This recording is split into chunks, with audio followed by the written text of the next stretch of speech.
Today, we're going to go over JumpCloud's RADIUS as a service and how to leverage RADIUS within your company's Wi-Fi and VPN networks. To get started, ensure that you're logged into your JumpCloud admin UI, as well as your networking device's admin UI in order to configure RADIUS on its side. In JumpCloud, navigate to the RADIUS menu in the bottom left-hand side. Here you'll see a list of all of your RADIUS authentication endpoints configured in JumpCloud. To add a new RADIUS authentication endpoint, click the green plus button in the top left. A new slide-out menu will appear from the right-hand side, allowing you to configure a new JumpCloud RADIUS authentication endpoint.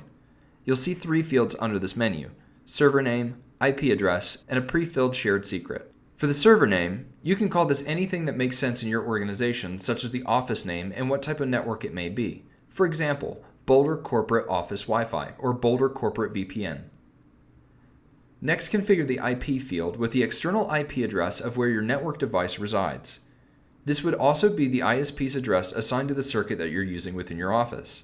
Finally, the shared secret is pre-filled by JumpCloud. This field will be needed later when configuring your network device for RADIUS auth within JumpCloud. Copy this down for later.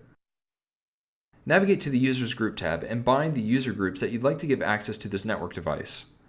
All users within this bound user group will have access to this network device via RADIUS, meaning that they can log in with the Wi-Fi or VPN with their JumpCloud username and password.